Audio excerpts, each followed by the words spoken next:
Bienvenidos a Palabras de Noviembre, un podcast sobre escritura.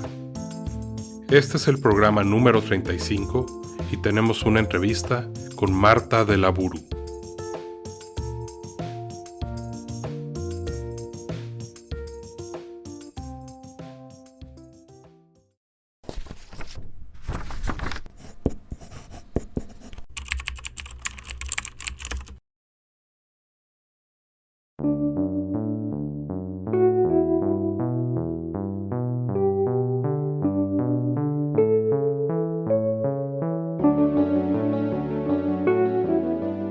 La entrevistada de hoy es Marta de Laburu, mejor conocida en Instagram, o mejor dicho, Bookstagram, por su cuenta @loslibros_de_bubu. Conocí a Marta en Instagram gracias a su esposo, Alfonso Colmenar, que nos acompañó en el programa número 12 y que, como ella, también es un gran aficionado a la lectura. Marta tiene su grado en fisioterapia de la ONCE, Organización Nacional de Ciegos de España, por la Universidad Autónoma de Madrid, así como la maestría en Salud Pública de la Universidad Internacional de La Rioja. La relación de Marta con los libros es de, primero, ser una voraz lectora y de haber volcado esa pasión en su cuenta de Instagram, en donde comparte ese gusto con el mundo. Me interesó traer a Marta al podcast para poder conocer este fenómeno, a mi parecer muy interesante, que conjunta las redes sociales y los libros.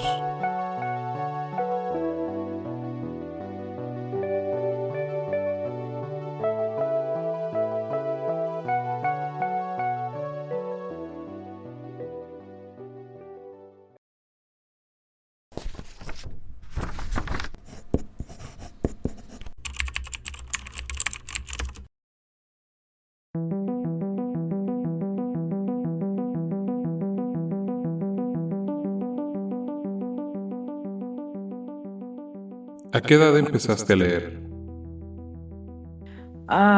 Empezar a leer como tal, empecé a los 6, aprendí a los 5, empecé a leer a los 6, pero realmente le cogí el gusto a la lectura con unos 11-12 años cuando me castigaron una vez. Y a partir de ahí sí es verdad que he tenido mis altibajos, pero nunca he dejado de leer. Es complicado. ¿Cuál fue el primer libro que recuerdas haber leído completo? El primer libro que completé como persona más o menos consciente de que estaba leyendo y que estaba interiorizando una serie de conocimientos y que estaba aprendiendo fue con 11 años y fue Los viajes de Sinbad el marino. Fue un libro que me regalaron por mi primera comunión a los 9 y estaba ahí en casa, o sea, como otros muchísimos libros, porque en casa de mis padres siempre ha habido. Pero se suponía que yo tenía que estar estudiando conocimiento del medio, que era una especie de, tenía que estar, además me acuerdo, estudiando la Unión Europea y no me apetecía, así que cogí ese libro, me puse a leer y creo que me duró 2 días. Era además un libro ya potente. ¿Qué te gusta leer? ¿Qué no me gusta leer? Ahí la pregunta. No, leer me gusta leer prácticamente de todo. Me gusta leer romántica, thriller, distopía, posapocalíptica. Bueno, posapocalíptica y distopía me encanta. Me encanta también, novelas que mezclen un poco los géneros. Pero sí es verdad que si tuviese que elegir, a día de hoy, me encantaría la distopía. Acabo de terminar además la trilogía del Silo y para mí es maravilloso. Pero bueno, los zombies también me gustan mucho. ¿Cuál es tu libro favorito? Más que un libro favorito, creo que tengo un recuerdo de un libro favorito, que es cuando tenía 6 años, empecé a leer en el colegio La sombra del ciprés es alargada de Miguel Delibes. Y fue un libro que no llegué a comprender, que muchos años después tuve que volver a leer, pero tengo gratos recuerdos de ese libro. Entonces, lo de libro favorito, tengo muchos libros. O sea, hay libros que me han impactado, que me han chocado, pero según la época te podría decir unos u otros. A día de hoy, Libros que me hayan encantado, mira, justo uno que tengo aquí, es Los visionarios de Noelia Rodríguez, que es una distopía también, y está ambientada en Madrid, en el futuro, y es de gente que involuciona, humanos que involucionan. Y estoy deseando que saque la segunda parte. Me encantó, por ejemplo, a ver, ¿qué te cuento? Los 7 maridos de Evelyn Hugo fue una lectura que hice el año pasado y que llevaba muchísimo tiempo deseando leer y me dejó fascinada. La autora nunca la había leído y es de esos libros que me dejó un wow, o sea, fascinante. No sé cómo explicarlo. Luego, si pudiese hablar de otro favorito, sería La asistenta, que ha sido bastante famosa el año pasado, de Frida McFadden. Y la primera parte, que es La asistenta, me encantó. La segunda y la tercera parte, la segunda la leí, la tercera no. Y un libro que de verdad podría ser de mis favoritos, es 423 colores, de Juan Gallardo, que habla sobre la guerra en la zona de Afganistán, creo que era, y cómo un hombre tiene que sacar de allí a su hijo y a su hija y a otro niño, y la niña es completamente ciega. Entonces el padre le va contando una historia para que ella no sea consciente de todo lo que hay a su alrededor. Hay libros que son impresionantes. Y si pudiese hablar de otro favorito a día de hoy, sería La cría, que no me acuerdo del autor, que lo tendría que mirar, que va sobre el hecho de la sobreexposición de los niños en las redes sociales y a qué puede llevar. Pero en el fondo es un thriller, o sea, es un thriller con todas las de la ley. ¿Cuál es tu libro menos favorito? Sí. Mira, solo ya del año pasado, yo sé que se ha hecho muy, muy famoso lo que es Alas de sangre, o sea, los libros de Rebeca Yarros, yo los tengo por aquí por la biblioteca, incluso tengo el tercero, pero creo que son libros que están sobrevalorados.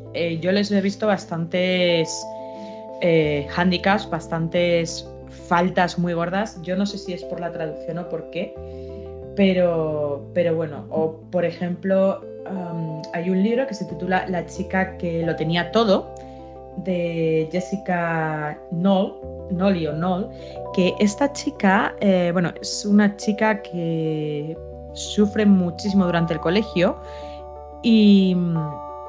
A ver cómo lo explico yo esto, es que por no destripar, básicamente ella llega a ser alguien bastante importante y se ha hecho incluso una serie en Netflix, pero no tiene nada que ver el libro con la peli.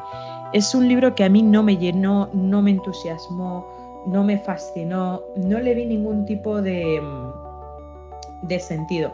Bueno, y luego como impopular total, Besar a un elfo, de Tamara Molina, que lo leí estas navidades.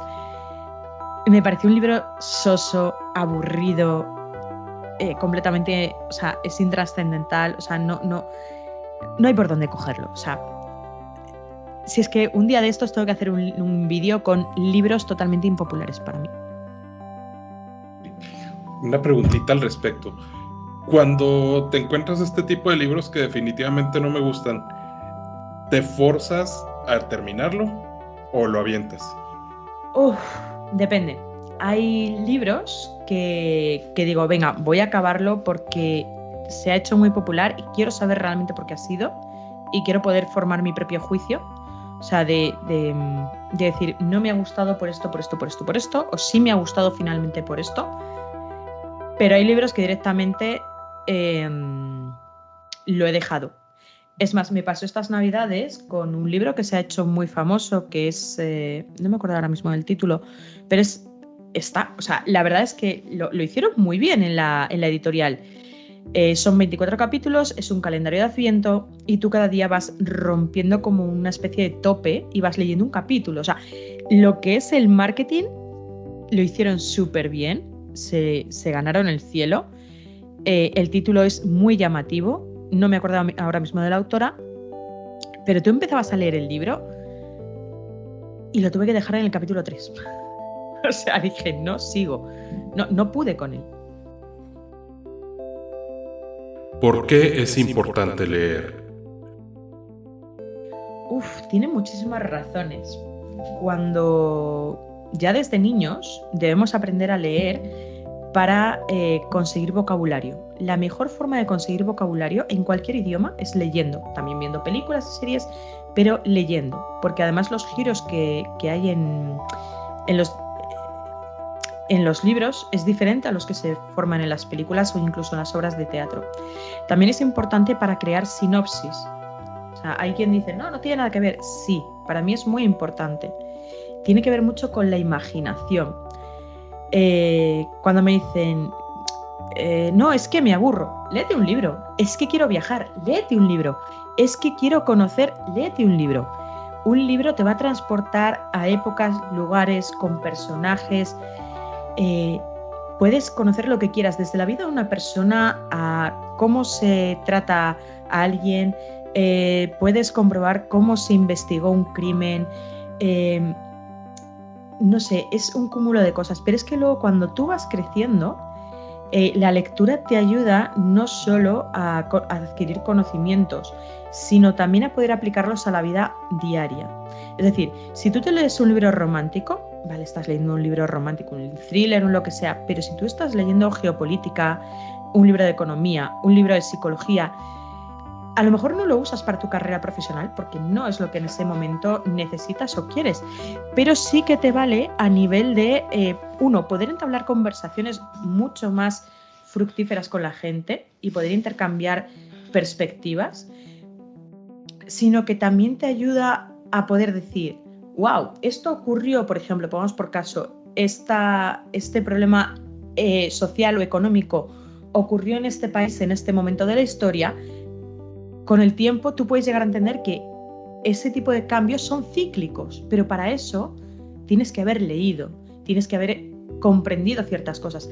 Yo siempre lo cuento, hay un libro que se titula Dispara, yo ya estoy muerto, de Julia Navarro, que para mí, no lo he puesto como uno de mis favoritos porque no lo es, pero para mí fue un libro muy, muy importante en la vida, porque durante años en el colegio, en casa, en muchos sitios me intentaron explicar el problema que había entre judíos y palestinos en lo que es la Franja de Gaza, y yo nunca lo entendí. Hasta que yo terminé este libro y dije, ostras, he entendido cómo se ha ido generando este proceso, primero de amistad, luego de pequeñas rencillas y a día de hoy de cómo se encuentran. Yo entendí ese problema y esas diferencias a través de este libro. Por eso es importante leer.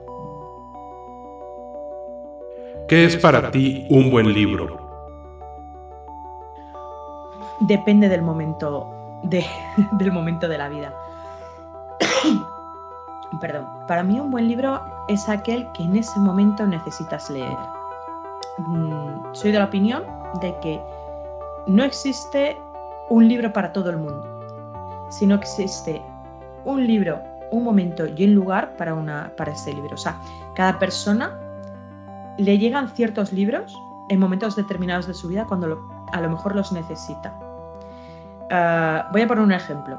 Hace muchos años falleció mi madre y los Reyes Magos decidieron regalarme Un monstruo viene a verme. Es un libro que me gustó mucho, pero que yo no pude leer en ese momento, sino que tuve que leer a posteriori porque no era el momento. Los libros te llaman. No sé si me explico con las palabras. No puedes coger y decir, pues me tengo que leer este libro porque me lo han impuesto en el colegio. Es algo que se hace muchísimo.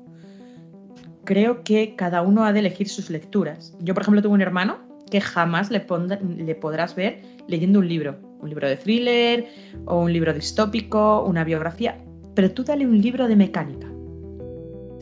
Lo va a devorar completamente. ¿Qué es ser bookstagrammer?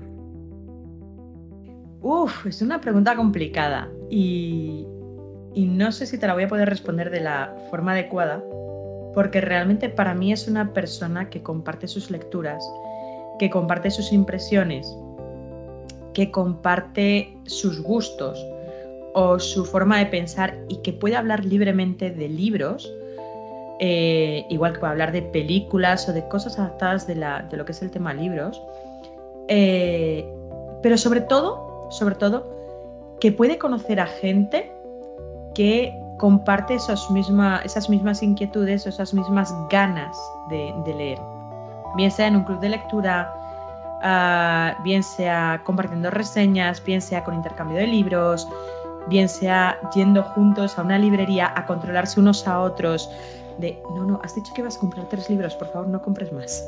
O sea, porque en mi caso yo tengo que ir y controlarme con los libros.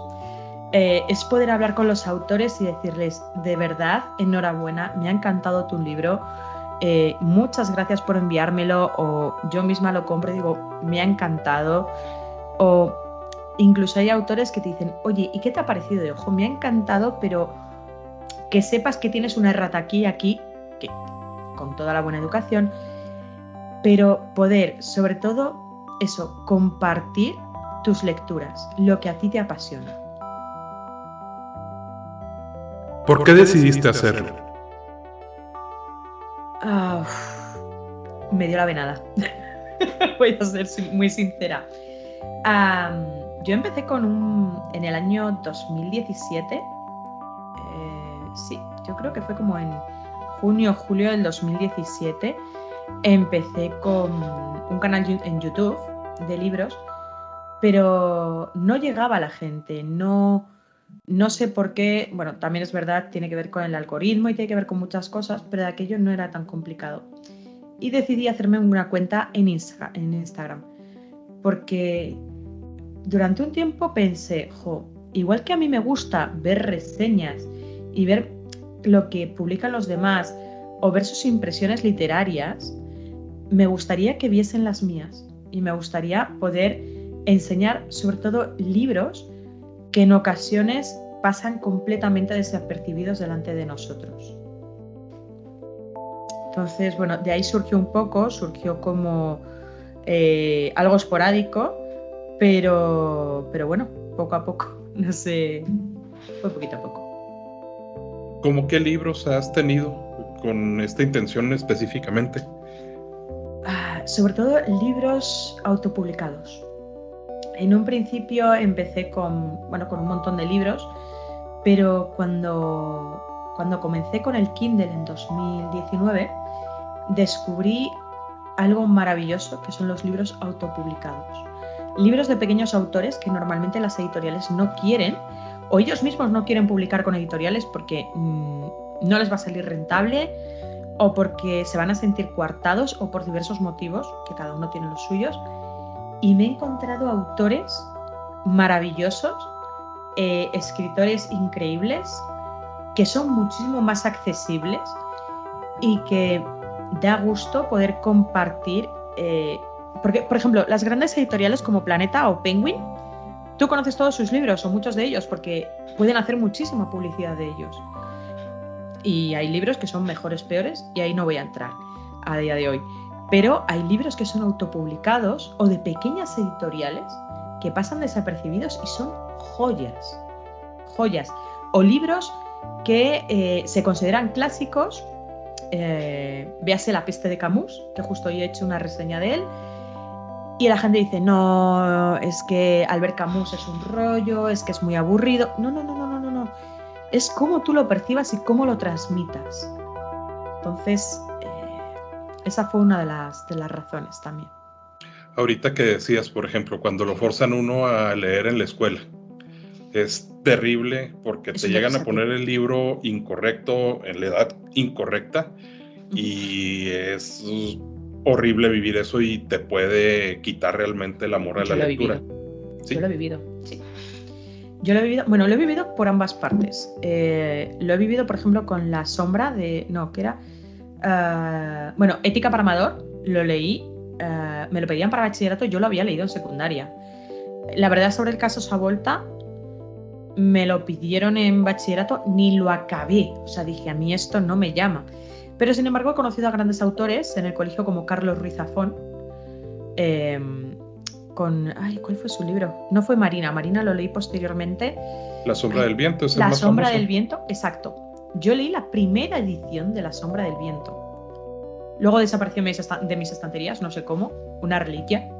Pero yo pensaba, qué rollo tener que leerme esto. Porque además venía de una profesora que a mí no me gustaba y que solía mandar lecturas muy aburridas. Y sin embargo cogía a Carlos Ruiz Zafón y lo devoré. Pero me han obligado también a lecturas. ¿Cómo era? El jardín escondido, el jardín secreto. Ciertas lecturas que decía, no puedo leer esto. No es mi momento, no estoy preparada para ello. Y sin embargo te obligaban a ello. Y para mí es lo peor que se puede hacer. Tú debes de proponer una serie de lecturas, 3, 4, 5 lecturas, pero no debes obligar porque no a todo el mundo le gusta leer, no todo el mundo le gustan los mismos géneros y no todo el mundo en el colegio se encuentra en el mismo punto para entender ciertos libros.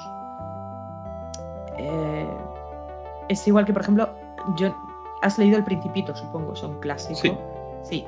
El Principito, según cuando lo leas, vas a entenderlo de manera diferente.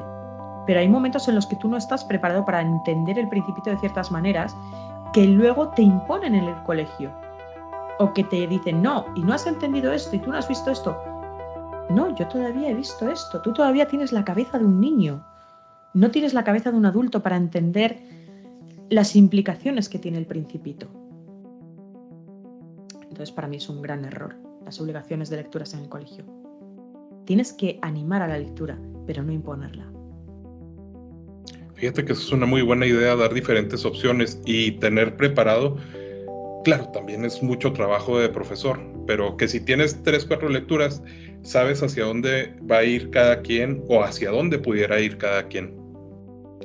Sí, si tú conoces más o menos a una persona, tú sabes más o menos qué regala, o sea, qué libro le puedes regalar. Luego le gustará o no, pero sabes qué tipo de género le puede gustar o qué autor.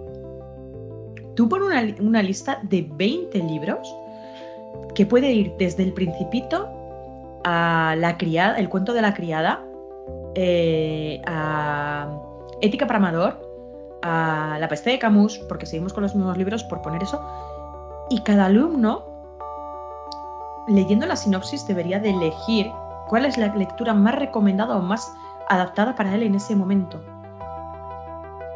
Y tú luego hacer preguntas, a ver, si tú luego quieres examinar a esos alumnos en un examen, hazles preguntas abiertas. Háblame de los personajes, háblame del concepto de tu libro, háblame de qué ha implicado ese libro para ti, háblame qué has aprendido de este libro, cómo lo podrías aplicar a la vida cotidiana. Me acabas de recordar una confesión que tengo que hacer. Si mal no recuerdo, también de ti mencionó Alf que les gusta mucho Richard Bach, uno específicamente. Sí, que también he hablado de él hace poco, sí. Lo empecé en enero y no pude con él. Como digo, probablemente es el momento y yo no soy mucho de hecho no soy para nada de lecturas de superación personal. Pero no sé, llegó el momento en el que están con bueno, no sé qué vaya a pasar más adelante, que están con la persona esta que se les aparece en el avión, una mujer, y que les dice cómo van a guiar, cómo van a ver las cosas. Y no sé, en ese momento no pude. Lo tuve que parar. En algún momento lo voy a retomar porque tengo muy buena opinión del criterio de Alf y sé que si algo vale la pena es porque vale la pena. Pero pues en ese momento simplemente no lo pude. No fue el momento adecuado. O sea, volvemos a lo mismo. Yo sé que para que yo me lea El Quijote tengo que estar postrada en una cama. He leído fragmentos, pero no es un libro para mí. La Regenta, sin embargo, sí que lo leí hace muchos años y me encantó, pero ahora no me lo podría leer. Cada libro tiene su momento y su lugar. O sea, no debemos forzarnos. Y si Richard Bach no es el momento de leerlo, pues ya vendrá más adelante. O a lo mejor nunca, quién sabe. También puede ser. Respecto a tu canal, te iba a preguntar, ¿por qué el nombre de los libros de Bubu?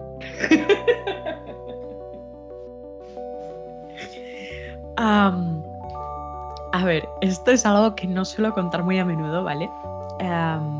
Yo estaba en la universidad en mi último año y Alfonso y yo cenamos unas hamburguesas en el Goico, que es un restaurante, bueno, sí, cenamos en Goico, no, perdón, compramos, no era el Goico, era la Cosa Nostra, unas hamburguesas.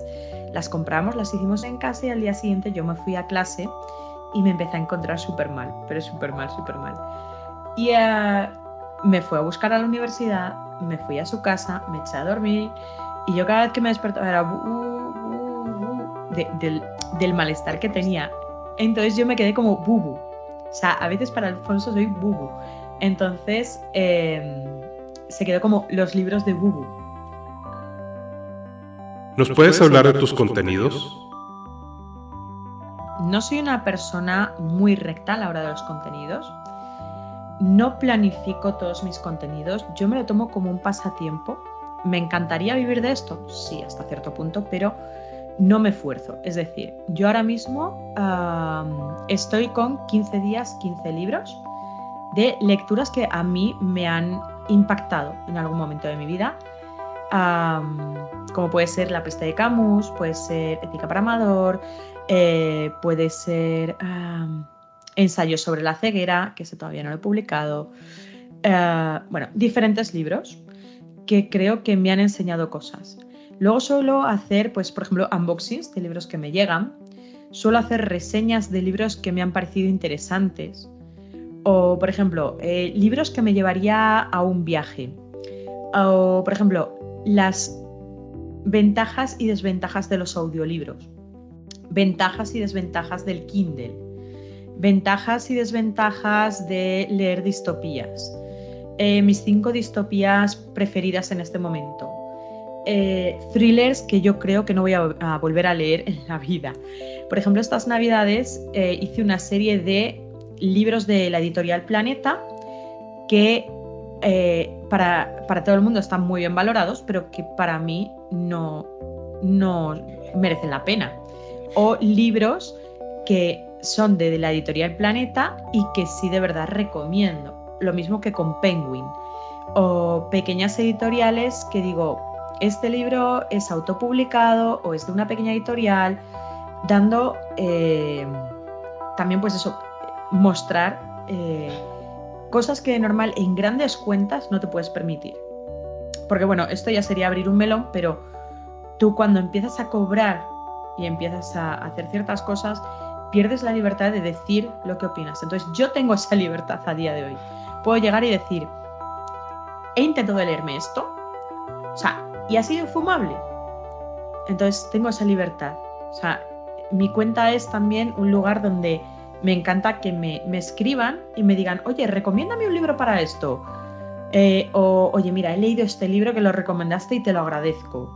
O cosas de esas. O sea, me gusta la cercanía también. Vale, yo voy a abrir ahora un melón gigantesco. Después de esto probablemente no me quieras volver a hablar en la vida. Pero yo lo tengo que decir abiertamente y lo he dicho más de una vez. Y como tengo una cuenta pequeña, tengo todavía la oportunidad de decirlo. Y probablemente por esto Planeta no me mande libros en la santísima vida, ¿vale? Pero para mí el Premio Planeta y el finalista del Premio Planeta lleva años siendo sobrevalorado. Los últimos días en Berlín todavía me pareció un libro que estaba muy bien y eso. Directamente los Reyes Magos han dejado de traerme los premios Planeta porque, por ejemplo, Carmen Mola me gustó el primer libro, el segundo libro vale. Yo no entiendo ese hype, esa wow, ¿por qué Carmen Mola? Carmen Mola me parece son un grupo de además de editores, no de editores, de guionistas. Sí. Que escriben bajo un solo mismo nombre, ¿verdad? Exacto. Básicamente lo que hicieron fue darles, a mi parecer, y esta es mi percepción, yo siempre lo digo, les dieron lo que es el Premio Planeta para que ellos saliesen a la luz y así poder decir, Carmen Mola eran... Y en ese momento dije, Yo ahora entiendo cómo está redactado o cómo están redactados estos libros. Están para ver si el día de mañana se pueden adaptar a una peli o una serie.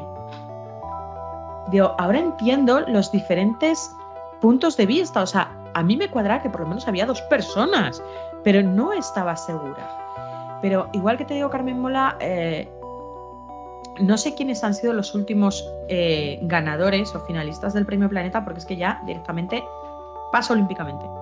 Creo que cuando ganó Javier Sierra, creo que la finalista fue Espido Freire. Pero no tengo idea.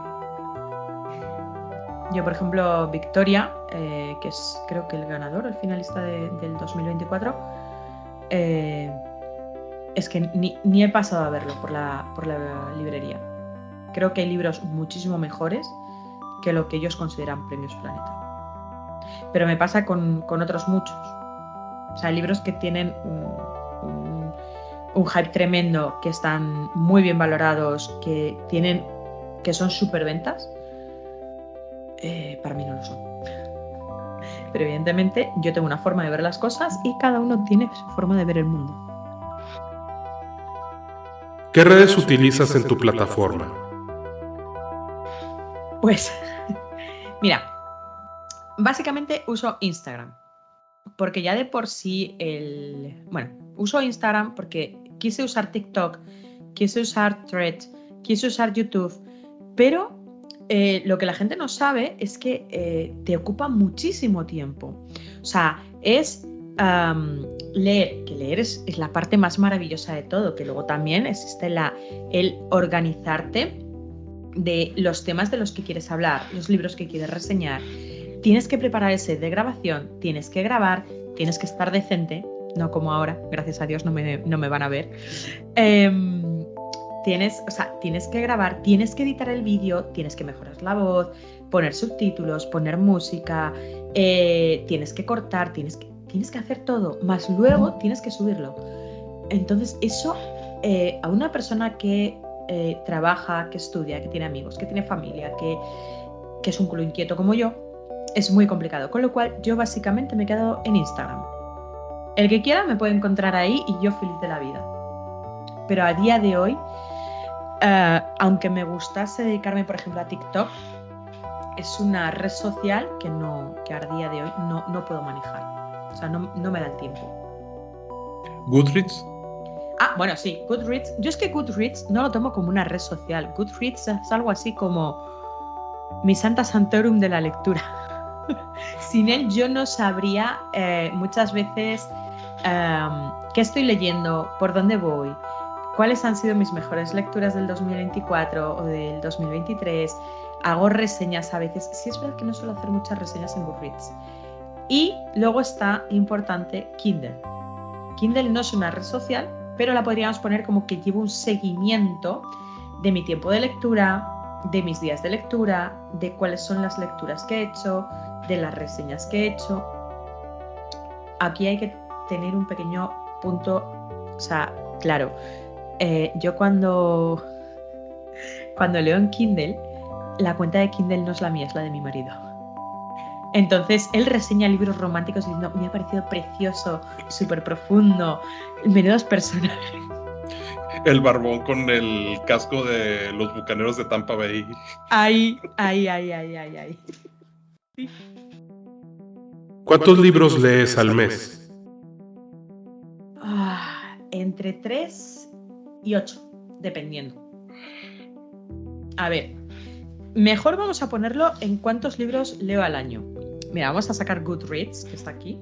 Eso, yo también me guío por él. Goodreads me dice que el año pasado me leí 49 libros, donde en total leí 20.046 páginas de 49 libros.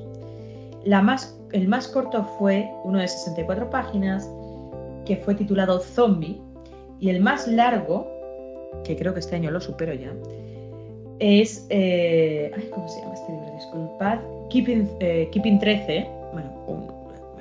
Ahora si quieres te hablo de este libro. De Chloe Waltz, y fueron 938 páginas.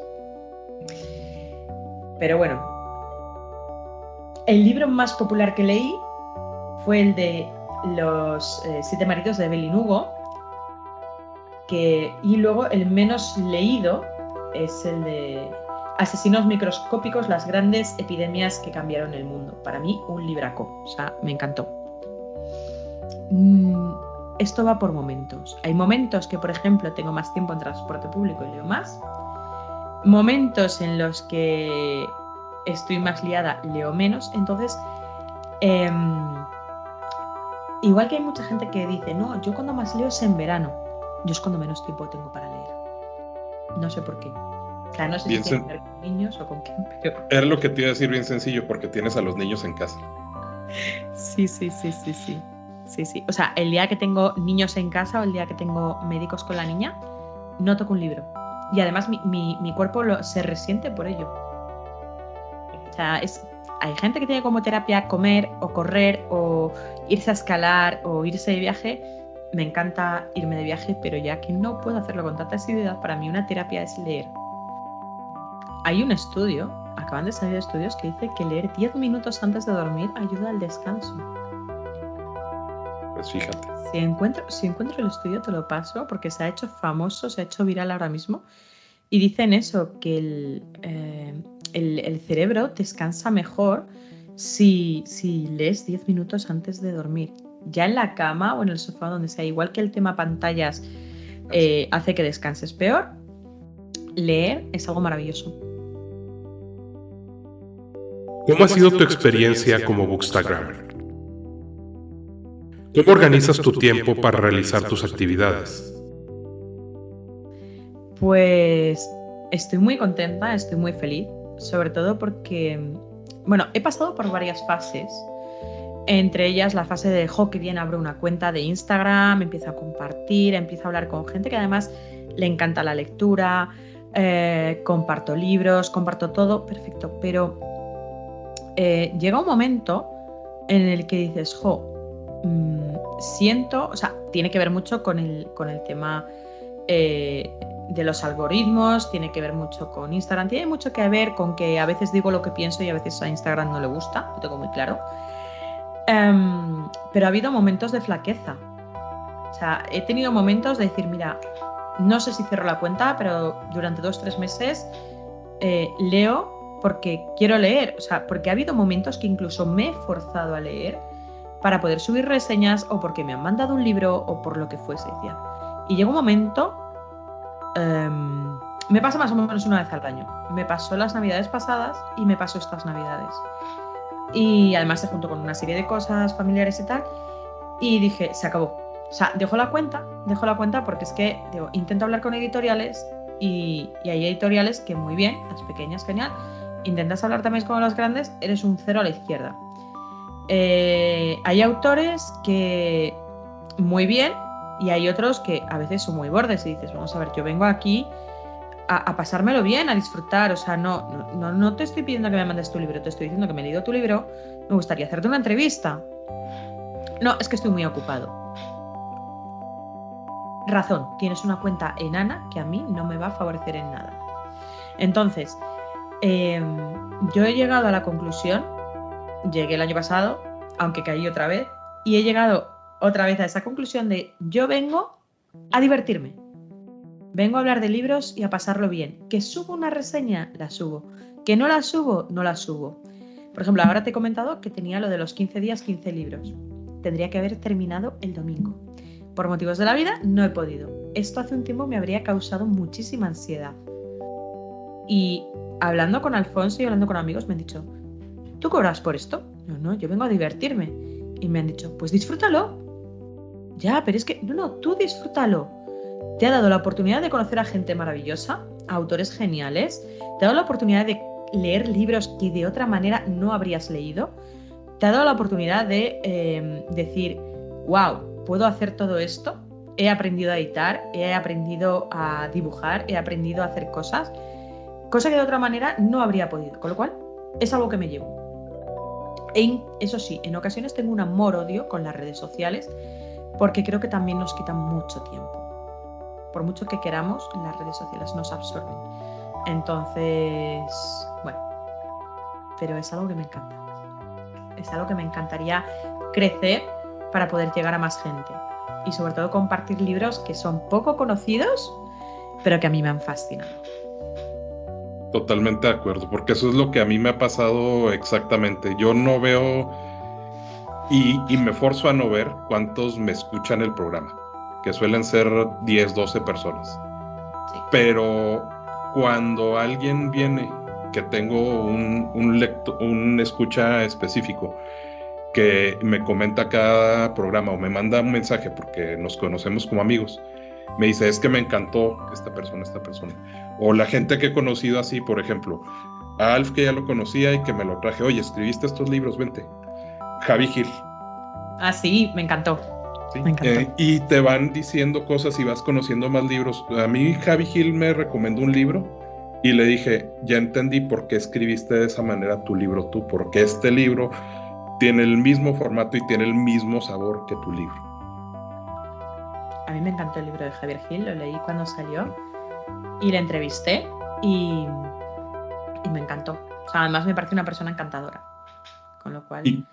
Y gente que no vas a conocer en la vida en los grandes medios, pero que son gente que se pone con su empeño, con su dinero, no por arriesgarlo, no por ganar, si le metió 100 euros, pensar que va a ganar 200, no, porque esto yo lo quiero hacer, sí. Y si funciona, qué bueno, y si no, ya quedó en mi corazón de que logré hacer esto. Pero he cumplido un sueño, he hecho algo que a mí me ha venido bien y que yo quería hacer hace mucho tiempo. Sí. Y algo maravilloso, es lo que te digo, a mí, gracias a Instagram, he conocido a gente fantástica, autores maravillosos, e incluso he ido a tertulias literarias aquí en Madrid, y he conocido a gente dedicada a este mundillo por placer o por dinero, una de dos. Pero me ha abierto las puertas de algo impresionante. Y para mí ha sido fantástico. No puedo decir más. ¿Qué invitados has tenido en tu cuenta? Me encantó en su momento cuando hablé con Silvia Herrero, que ha publicado una trilogía, pero que empieza con Cómo casarse en Santa Manuela, es una autora española. Esta chica fue además premio Amazon del año 2022 o 2021, ya no me acuerdo. Y digamos que Amazon, no fue de Amazon, sino de Planeta.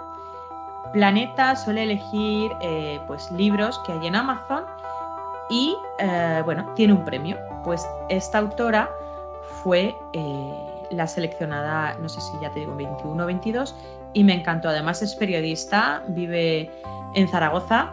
Yo iba a ir una vez a Zaragoza, al final se tuvo que cancelar el viaje y las dos nos quedamos con jolines. Y vamos, su libro, si os gusta la romántica, sencilla pero divertida, muy buena. Por ejemplo, también a Noelia Rodríguez, que ha escrito Los Visionarios, entre otras cosas. Es una autora gallega que yo descubrí por Instagram. Esa es una de las buenas cosas. Esta, ya os lo he comentado, pero es una distopía urbana. Y la verdad es que la chica es un encanto, ha escrito muchos libros, pero para mí mi favorito es de Los Visionarios, y estoy esperando la segunda parte. Y es que es Madrid, año 2000 y pico, donde hay seres humanos que han involucionado y se les tiene como una especie de ratas de cloaca y no se les permite ciertas cosas, pero no se dan cuenta de que la ciudad, sí se dan cuenta de que la ciudad está dividida como de Plaza de Castilla hacia la zona de Majadahonda y todo esto, hacia la zona pudiente, por así decirlo, y luego el resto de Madrid. Entonces, de verdad es fantástico. A mí me ha encantado. Y hay una cosa que me vas a matar. Te acabo de decir Los Visionarios, y Los Visionarios es otro libro de la autora que también me gustó mucho. Del que te estaba hablando era Involución. Involución. Soy un desastre. No. O sea, es que tengo tantísimos libros en la cabeza que ya...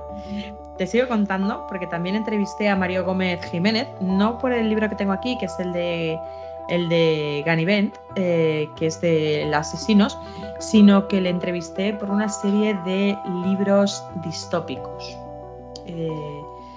de los cuales ahora mismo no me acuerdo de los títulos, pero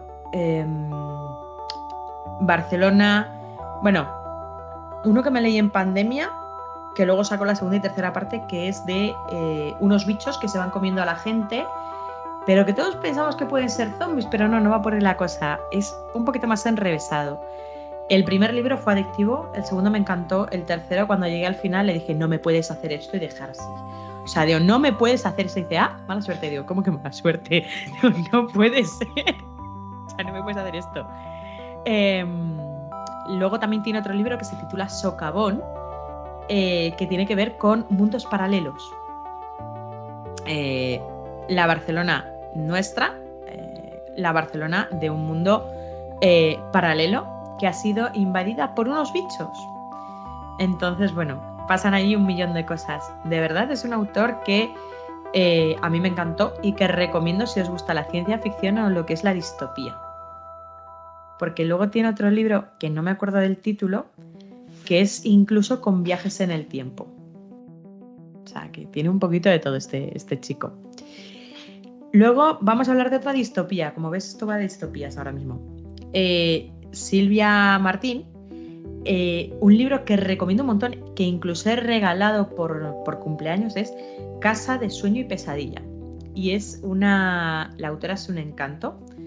Tiene también escrito 48 horas antes de ser un zombie, que me partí de risa. O sea, te habla del estilo zombie, pero en plan cachondeo. Pero este en concreto, Casa de Sueño y Pesadilla, te habla de que tras una guerra mundial el ser humano ha perdido la capacidad de dormir. ¿Cuál es el problema de que el ser humano no duerma? El ser humano puede aguantar, creo que son 72 horas o un poco más sin dormir. El sistema nervioso llega a un momento que peta por completo, o sea, se destruye. Te da un paro cardíaco o un ictus, no sé qué pasa exactamente. Entonces, yo no sé si has visto, hay una película en la que, no es Tenet, van poniendo el tiempo que les queda de vida en el brazo. Bueno, pues en este caso no es tiempo, sino que tienen horas de sueño. Es como un contador de horas de sueño. Cuando los niños nacen, se les da 24 horas de sueño y a partir de ahí los padres tienen que empezar a pagarles las horas de sueño. Tú pagas la comida, el alquiler y todo con las horas de sueño. Tú cobras con horas de sueño. Cuando tú te quedas sin horas de sueño, mueres. Pero cuidado, a lo mejor no es tan fácil la cosa. Entonces, bueno, a una chica le toca la lotería, se va a Estados Unidos, donde allí están los ricos más ricos a nivel de horas de sueño. Y no voy a contar más. Pero de verdad es un libro para leer. Luego, por ejemplo, Tamara Mari, si os gusta lo romántico. En este caso vengo a hablaros de Londres, Navidad y otros desastres. Y Tamara Marín, además de que es una autora bastante prolífica, saca 1 o 2 novelas al año, siempre es romántica. Son libros que yo comencé leyendo Me quiero más a mí, que es una trilogía que habla sobre una chica y bueno, sus hándicaps a lo largo de la vida y a nivel romántico. Pero, por ejemplo, este que está ambientado en Navidad, me parece muy recomendable porque te ríes un montón. A ver, es romántica, sencilla, pero te deja gusanillo de seguir deseando más y más. Y la autora me parece también muy maja y muy accesible. Y luego, por último, de Andrea López, he leído muchos de sus libros, pero en este punto te traigo Un tropiezo inesperado de Andrea López, que si no recuerdo mal es... Bueno, yo siempre la confundo con Noelia Rodríguez y no me preguntes por qué, pero suele también escribir romántica, sencilla, tranquila, pero también te vuelve a transportar a un momento de necesito más, o sea, no puedo parar de leer. Y aunque no lo tengo aquí, hay una autora que además acaba de sacar el 4º libro. Me ha mandado la caja de PR, o sea, lo que sería, bueno, le he cogido el libro y me ha mandado unas cuantas cosas más, que es de una trilogía, bueno, tetralogía, digo yo pentalogía, tetralogía, que es, discúlpame, Si volviera a tener 16. La autora es Aitana Blanco Sánchez, si no me equivoco, Sánchez Blanco. Es una mujer con la que yo me he reído a más no poder en los directos, porque, claro, o sea, las dos somos más o menos de la misma quinta, entonces cuando te habla de un radiocassette, cuando te habla de lugares a los que iba de fiesta, de todo, es genial. Pero la premisa del libro fue lo que más me gustó, y se lo dije así claramente, y es que te habla de... tú estás con 2 amigas más o 3 amigas tomando un día unos vinos, estáis a punto de cumplir los 40, tenéis 37, 38, tal, y cada una tiene, por motivos de la vida, pues ganas de volver a los 16. Una porque está divorciada, la otra porque se ha dado cuenta de que lo ha dado todo por su marido y por sus hijas, pero no se siente realizada. Otra porque ve que su vida es un desastre a nivel laboral. Bueno, una serie de cosas. Y imagínate, de la noche al día se cumple ese deseo. Al menos una de ellas viaja hasta 1997 con todos los recuerdos y todo el aprendizaje y el bagaje que ya tiene, y puede volver a vivir su vida. Entonces, claro, yo le decía a ella, digo, ¿y cómo surgió esto? Digo, porque todos en algún momento hemos deseado volver a ciertos momentos de nuestra vida para tomar otros caminos. Entonces, bueno, es un poco... La verdad es que me he encontrado con autores encantadores, fantásticos, muy accesibles, con buenos libros, que además soportan las críticas, que no todo el mundo lo hace. Y bueno, si queréis pasaros por la cuenta y mirarlos, yo estaré encantada de que le hagáis un huequecito en vuestro tiempo. ¿Qué otros contenidos de Bookstagram nos pudieras recomendar? A ver, desde mi cuenta sigo muchísimas cuentas, sobre todo para libros. Por ejemplo, me encanta, mira, te voy a ir diciendo, me encanta Loco Libros, que además a Loco Libros, a Pablo, yo le conozco desde que teníamos 17 años, porque salíamos en la misma cuadrilla, y además fue él el que me echó un cable a la hora de poder encontrar un tema de cómo llegar a esto de Instagram. Hay un par de Instagrams más, espera. Elizabeth, sí, escritora. Es una escritora que me encanta, con pequeñas cosas. La conozco personalmente y sobre todo ella tiene fantasía. Fantasía. Si os gusta la fantasía, os recomiendo a esta chica. Luego está también en Books, que es Fernando Bonete. Fernando Bonete es bookstagrammer, pero también es profesor en la universidad. A él le van muchísimo más los clásicos y son lecturas, me encanta porque son lecturas que yo en ningún momento leería o tendría en mente si no fuese por él. O sea, él, por ejemplo, le encanta Kafka. A mí Kafka pues es un autor que no me entusiasma, pero está muy bien. Además da entrevistas, da a conocer muchas cosas. Me gusta mucho, por ejemplo, los libros de Carol, que ella es argentina, y tenemos gustos muy similares. Incluso a veces solemos ir comentando lecturas, pero también me saca de mi zona de confort, porque si hay algo que me encanta es que me saquen de mi zona de confort. Sonríe libreando, que es Blanca. Blanca es una chica vitoriana que además la conocí personalmente, hemos hablado más de una vez por Instagram, incluso en directos, pero la conocí personalmente hace unos años en la Feria del Libro, nos fuimos juntas y lee cosas que igual que yo sí leo, otras que me sacan de mi zona de confort, con lo cual veo sus reseñas y digo, este libro me puede venir muy bien, y además hace unos reels súper graciosos. Me encanta. Mira, mi espacio de lectura no es una persona con la que suele interactuar bastante a menudo, pero tiene reseñas bastante interesantes. Es que si te empezase a decir cuentas sería un poco loco. O sea, porque es que también tengo un pequeño hándicap ahí, y es que hay veces que tengo que ir yo misma recordando las cuentas e irlas buscando en Instagram, porque Instagram hay veces que no me enseña las cuentas que yo quiero.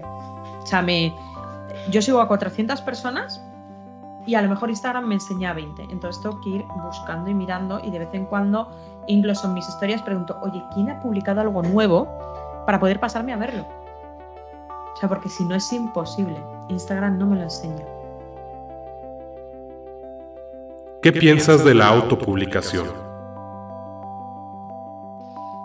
Me parece una forma maravillosa y me parece algo increíble que alguien se pueda lanzar con un par de narices, porque a veces hay que hacerlo, a autopublicar. A ver, vamos a empezar diciendo que hay varios tipos de autopublicación. Está el tema de,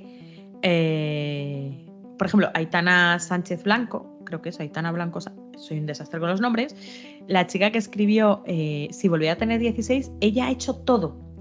Ha hablado con la imprenta, ha hablado con la persona que le ha hecho las portadas, ha hecho los regalos, ha hecho todo. O sea, ella ha hecho desde el principio hasta el final, exceptuando que a lo mejor ha tenido un par de personas que se dedican a hablar con ella a nivel de, o sea, que se dedican a echarle un cable como lectores beta, o también para un corrector, pero el resto lo ha hecho ella todo. O sea, para mí eso es ole ella. O sea, menuda crack. Luego está el tema de la autopublicación, por ejemplo, en Amazon o en Apple. Creo que Apple también tiene su propia plataforma, pero en Amazon. Autopublicar en Amazon no es fácil muchas veces. O sea, tú escribes un libro, tienes que corregirlo. O sea, necesitas o lo corriges tú o necesitas un corrector. Necesitas, volvemos a las mismas, una serie de lectores que te puedan guiar y te digan esto sí, esto no, tal, que eso muchas veces te lo harían las editoriales todo. Un corrector, que eso te lo darían las editoriales. Yo conozco gente que autopublica que llega un momento que le tienes que decir, para, Majo López, que es una cuenta que a mí también me encanta. Majo, has revisado tu libro 10 veces. No, pero es que seguro que... No, déjalo, porque aunque lo revises 12 veces más, te va a salir algún error siempre. O sea, con lo cual, públicalo en Amazon y ya está. Estas personas, por ejemplo, buscan a alguien que les haga la portada, se curran la sinopsis, se curran todo lo que... O sea, para ellos es un trabajazo, porque ponen sus libros en Kindle Unlimited, ellos mismos lo promocionan. O sea, para mí aquel que autopublica, o sea, se tiene el cielo ganado. O sea, no sé cómo explicarlo. O sea, ya solo escribir un libro, para mí, es un trabajazo.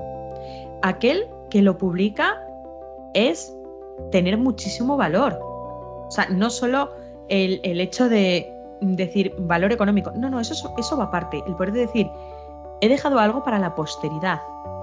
Algo que va a poder estar en la estantería, me lo decían muchos autores autopublicados, en las estanterías de la biblioteca de mi pueblo, en las estanterías de la librería de mi pueblo o de mi barrio, que les he llevado 2 libros.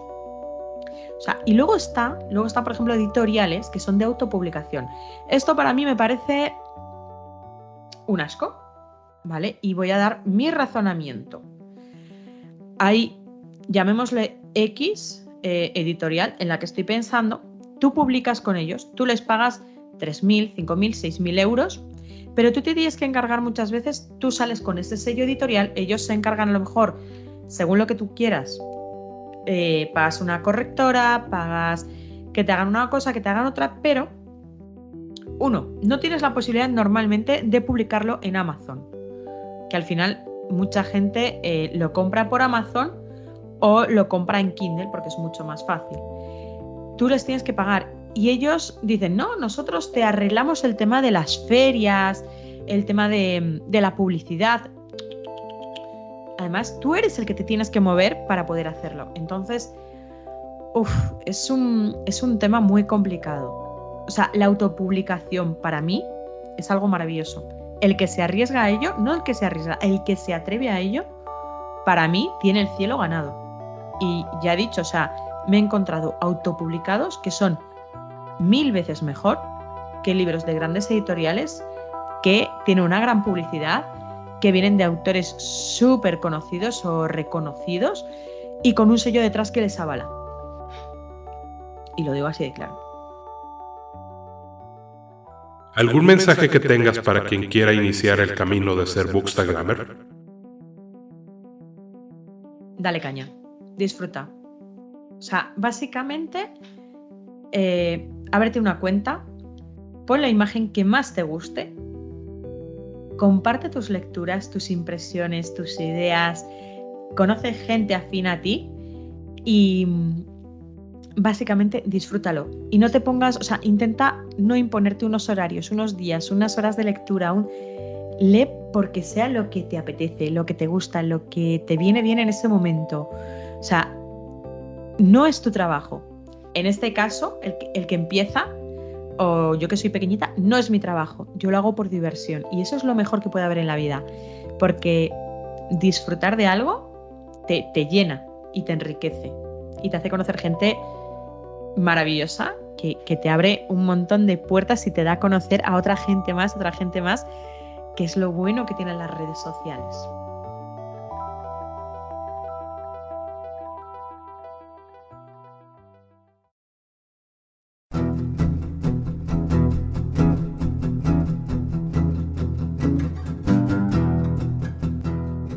Este podcast está disponible gracias a iVoox y está producido bajo la licencia Creative Commons BY-SA Atribución Compartir Igual 4.0 Internacional.